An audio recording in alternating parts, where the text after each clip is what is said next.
Hi, thanks for joining me for Psalm 2 this morning. Now, I know it looks a little weird right now. That's because I'm in my car. I'm actually recording this about 5:45 a.m. and I don't want to wake anyone else in my family. I'll schedule them a little better next time so it won't always be this sort of weird environment. But it is nice to actually be up early in the morning. And so here we go with Psalm 2. As always, I'll read it first, then share what I think, and then just ask you what your thoughts are. So, Psalm 2.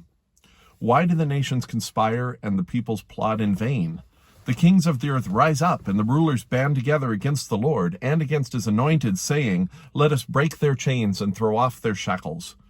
The one enthroned in heaven laughs. The Lord scoffs at them. He rebukes them in his anger and terrifies them in his wrath, saying, I have installed my king on Zion, my holy mountain. I will proclaim the Lord's decree. He says to me, You are my son. Today I have become your father. Ask me, and I will make the nations your inheritance, the ends of the earth your possession. You will break them with a rod of iron. You will dash them to pieces like pottery. Therefore, you kings, be wise. Be warned, you rulers of the earth. Serve the Lord with fear and celebrate his rule with trembling. Kiss his son, or he will be angry, and your way will lead to your destruction, for his wrath can flare up in a moment. Blessed are all who take refuge in him. As for the context of this, this is another one, we do not know the dating and we do not know who wrote it.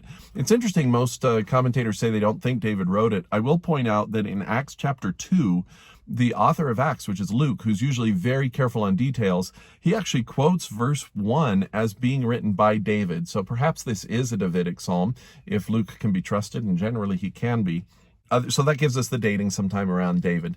This is, again, perhaps part of the prologue to the book of Psalms. And as part of the prologue, the theme that it might be hinting at or talking about that's in the Psalms is one of messianic rule. This definitely has messianic indications and tones. It's sort of talking about the king to come, Jesus who comes. And we actually do know the author of Hebrews quotes the passage, You are my son, today I have become your father. He quotes that as absolutely being part of the proof that Jesus is God, and that or at least that he's superior to the angels. And so it has been seen and was seen by the Jews as a prophecy about the Messiah. And that does make sense because it's so strong. I think the thing that stands out to me, aside from the messianic overtones, which are huge, I think the thing that stands out to me is sort of the nice circle that comes in here from the beginning to the end. He starts by saying, why do the nations conspire and the peoples plot in vain? Like the author of this psalm is genuinely perplexed. He's like, I don't get why anybody is fighting against God.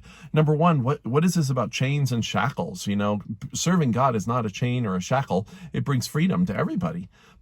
But he starts with this. Why are they doing this? I don't even understand. Why would you do that? And then he concludes with, blessed are all those who take refuge in him. And I think there's a contrast here. And I think the author of Psalms is, when he starts the psalm, he's actually kind of perplexed. Why would you conspire against God? Number one, it's vain. It's fruitless. You can't win. God is just bigger than you. He just laughs at your little attempts.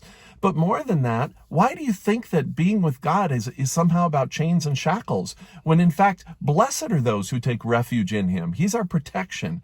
So it's really this message about you can fight against God or you can go with him, but understand surrendering and submitting to God doesn't lead to chains and shackles. It leads to happiness. It leads to blessing. So why would you do that? Why would you fight against him? When we fight against God, we simply make things more painful. We simply put ourselves more in bondage to other things. And this psalm is saying, hey, blessed are those who take refuge in him. So that's what stands out to me. How do you fight against God? What are the areas in which you're fighting against God because you think that it will produce a shackle for you, when in fact you would be more blessed if you took refuge in him? And why do you do that? Why do you fight against God? Why do you conspire against God in those areas? And then finally, what stands out to you? All right, I will put these questions also on the post so you can see them written down. And also, I'm going to start posting these on YouTube as well. So if you want to see all of the Psalms in place, you can go to YouTube and I'll have them all put together there in one place so you don't have to search through the Facebook page for them.